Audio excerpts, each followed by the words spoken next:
بیوی اور بچے کو ساتھ لیا اور وادی غیر ذی ظالم کو چھوڑ دیا. اللہ کے حوالے کیا, پیچھے مڑ کر بھی نہیں دیکھا, چلے گئے. اس امتحان میں کامیاب ہوئے اور آخری امتحان جب 6 سال کے بعد واپس آئے تو اللہ تبارک و تعالیٰ نے خواب دکھایا کہ وہ اپنے بیٹے کو ذبح کر رہے ہیں, اپنے ہاتھوں سے اپنے بیٹے کی گردن پر چھری چلا رہے ہیں.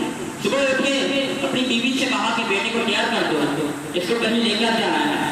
اسماعیل علیہ السلام کو ساتھ لیا اور لے کر چلے گئے, وہاں پر جا کر لٹایا اور گردن پر چھری چلا دی. اللہ کا حکم ہوا اس امتحان میں بھی کامیاب ہوا. اب جب یہ امتحانات میں کامیاب ہوئے تو ابراہیم علیہ السلام کہنے لگے اللہ پہلے تیری باری تھی, تو نے جو کہا میں نے پورا کیا, تو نے جو چاہا میں نے پورا کیا, تو نے مجھے بت پرست کے گھر میں پیدا کیا کہ توحید کا پرچار کرتا ہے یا نہیں. میں اپنے گھر والوں کے سامنے ڈٹ گیا, میں اپنی قوم کے سامنے ڈٹ گیا. تو نے کہا کہ ملوک کے سامنے چلا جا, میں ملوک کے سامنے جا کر اس توحید کا پرچار کیا, اس کے سامنے ڈٹ گیا. اللہ تو نے کہا آگ میں کود گیا, میں نے کوئی جھوٹ چلا نہیں کی, میں آگ میں کود گیا. اللہ تو نے کہا اپنے بیٹے سے پیار نہیں کرنا, میں نے اپنے بیٹے سے پیار نہیں کیا. اللہ تعالیٰ حکم ہوا اپنے بیٹے اور بیوی کو وادی غیر ذی ظرع میں چھوڑ دے, میں نے وہاں پر لے جا کر چھوڑ دیا, پیچھے مڑ کر نہیں دیکھا. اللہ کا تیرا حکم آیا کہ اپنے بیٹے کے گردن پر چھری چلا دے, میں نے بسم اللہ پڑھ کر چھری چلا دی, میں نے کوئی چھری چلا نہیں کی. اللہ میری باری ہے, میرا انعام دیجیے, مجھے صلہ دیجیے اپنے امتحانات میں کامیابی کا. یہ تو اصول ہے, جب امتحان میں کامیاب ہوتا ہے تو اس بار اپنی شریعت کا انعام دیتا ہے, باپ اپنے بیٹے کا انعام دیتا ہے. تو ابراہیم علیہ السلام نے انعام میں بھی کیا مانگا کہ اللہ تیرے پاس صرف ایک ہی چیز ہے, ویسے تیرے خزانے میں کوئی کمی نہیں ہے, تیرے پاس صرف ایک ہی چیز ہے, وہی مجھے عطا کر دے, اس کے علاوہ تیرے پاس کوئی چیز نہیں ہے. وہ کیا ہے؟ آپ علیہ السلام کو فرمایا ربنا وبعث فیہم رسولا منہم, کہ انہی میں سے ایک رسول مبعوث فرما. آپ علیہ السلام آئے, خود نہیں آئے. اللہ تبارک و تعالیٰ نے جب ابراہیم علیہ السلام نے مانگ کر لیا ہے.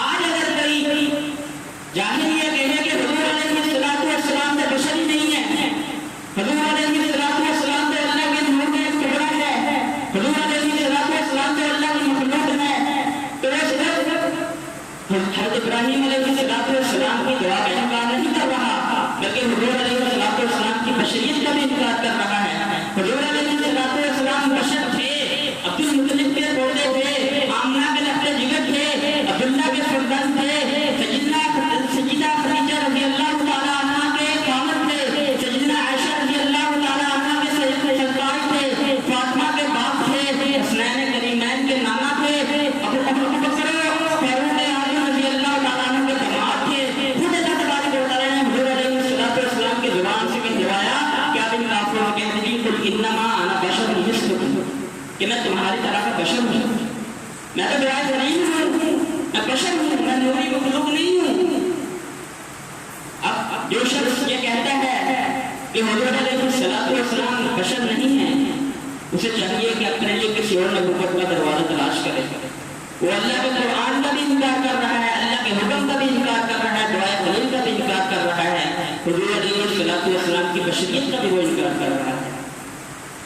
حضور علیہ السلام ابراہیم کی دعا ہے, تو اللہ تبارک و تعالیٰ نے ابراہیم کا نام حضور علیہ السلام کے نام کے ساتھ جوڑ دیا. آج 1400 سال سے لے کر آج تک کوئی بھی حضور پر روشنی پڑتا ہے, اللہم صلی علی محمد وعلی آل محمد کما صلیت علی ابراہیم وعلی آل ابراہیم, تو ابراہیم علیہ السلام پر بھی روشنی پڑتا ہے. تو دعائے خلیل ابراہیم علیہ السلام کے دعا حضور علیہ السلام ہیں پیدا ہوئے. مکہ المکرمہ کو یہ اعزاز حاصل ہوا حضور علیہ السلام کے شہر مولد بننے کا. آمنہ کی گود کو حضور کی والدہ ماجدہ ہونے کا شرف حاصل ہوا. حلیمہ سعدیہ رضی اللہ تعالیٰ عنہ کو حضور علیہ السلام کی داعیہ بننے کا شرف حاصل ہوا, اور ان کی بیٹی شیمہ کو حضور علیہ السلام کو لوڑی سنانے کا شرف حاصل ہوا. اسی طرح حضور علیہ السلام جب پیدا ہوئے, خدا کی شان دیکھیے, جب پیدا ہوئے تو باپ کا سایہ سر پہ نہیں تھا. اب اس میں بہت بڑی حکمت ہے, مفسرین نے لکھا ہے, محدثین نے لکھا ہے, اس میں بہت بڑی حکمت ہے کہ اللہ تبارک و تعالیٰ نے یہ پسند ہی نہیں تھا کہ جب اسے کوئی مشکل پیش آئے یہ اپنے باپ کو پکارے.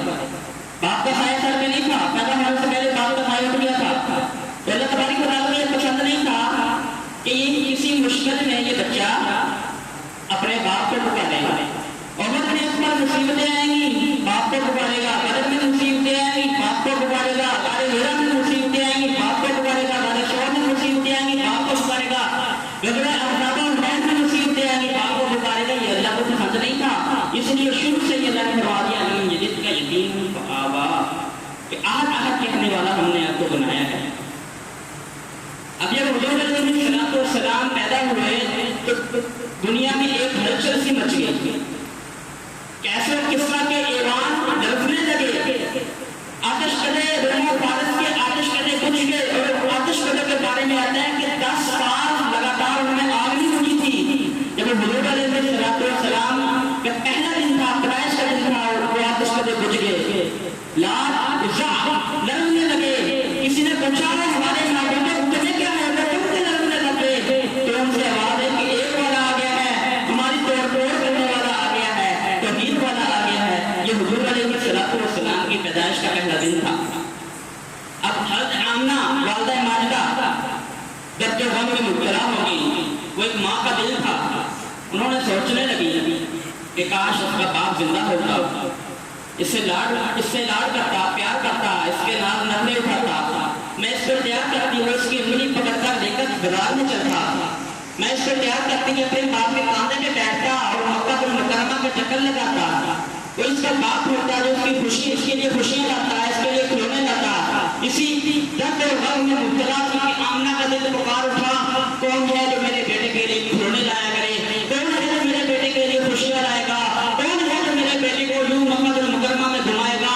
تو اللہ تبارک و تعالیٰ نے فرمایا آمنہ غم نہ کر، اگر میرے بیٹے کو کھلونوں کی ضرورت ہوئی تو میں اس کی انگلیوں کے اشارے پہ درخت کو نچا دوں گا، اس کی انگلی کے ذریعے چاند کو ٹکڑوں میں کر دوں گا، اگر اسے سارے تفریح کی ضرورت ہو تو اسے معراج میں بلا دوں گا۔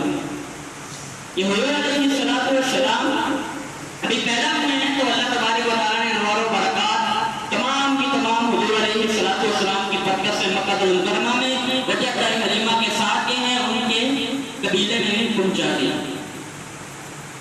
آپ صلی اللہ علیہ وسلم کا نام محمد عبد المطلب آئے، کہا نام بیٹا ہوا ہے، کہا بیٹا ہوا ہے، نام کیا سوچا ہے، کہا جب سے بیٹا پیدا ہوا ہے دل میرا ہے، فیصلے کوئی اور کر رہا ہے، میں کوئی نام سوچتی ہوں لیکن دل میں ایک ہی نام آتا ہے محمد۔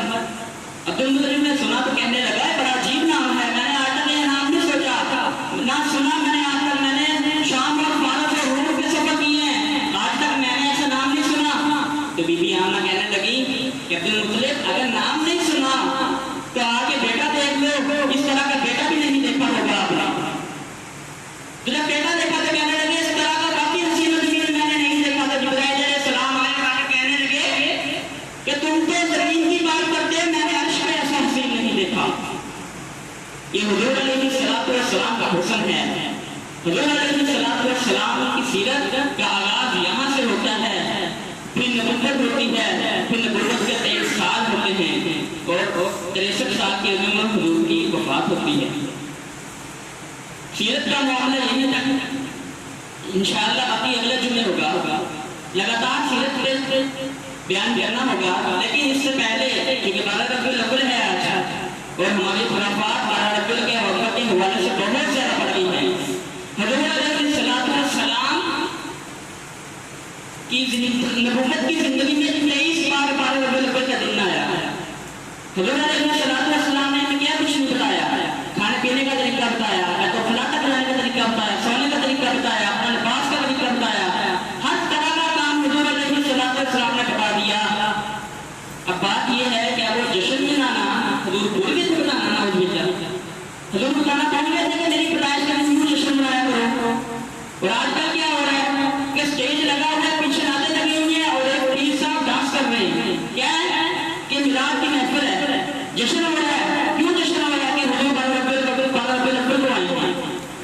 ہر جگہ پر خرافات اتنی بڑھ گئی ہیں۔ ابو بکر صدیق رضی اللہ تعالیٰ عنہ کے دور میں 2 بار آیا 12 ربیع الاول کا دن، عمر رضی اللہ تعالیٰ عنہ کے دور میں 10 بار آیا، عثمان رضی اللہ تعالیٰ عنہ کے دور میں 12 بار آیا 12 ربیع الاول کا دن، علی رضی اللہ تعالیٰ عنہ کے دور میں 5 بار آیا، حسن رضی اللہ تعالیٰ عنہ کے دور میں 1 بار آیا، اور امیر معاویہ رضی اللہ تعالیٰ عنہ کے دور میں 19 بار 12 ربیع الاول کا دن آیا۔